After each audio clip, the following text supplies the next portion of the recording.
د هندوستان هیواد له لوري د مرسته شوو 50,000 ټنو غنمو لومړۍ جوپه هیواد ته راورسېده.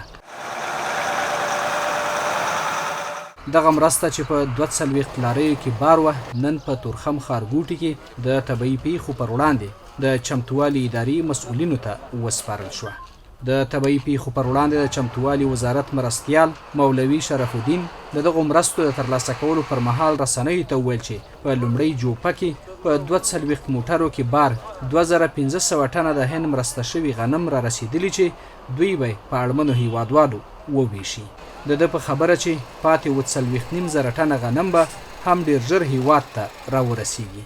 نننۍ چې د کوم ګاډي موټر ولاړ دي تاسې ویناست، دا د دوست هیواد هند کم کومک چې سوی دی د غنمو دی او 50,000 ټنه کومک سوی دی د افغانستان د ملت سره سوی دی او دا ډیر وخت مخکې سوی و، چونکې په لارې کې ستونزې وې نو هغه ستونزې ترې اندازې پر اوسه حل سوي دي.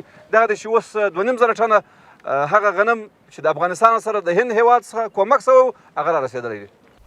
بل پلو د بهرنیو چارو وزارت استازي مولوي احمد هندوستان دوست هیواد یاد کړ او د دې مرستو له امله یې ترې مننه وکړه.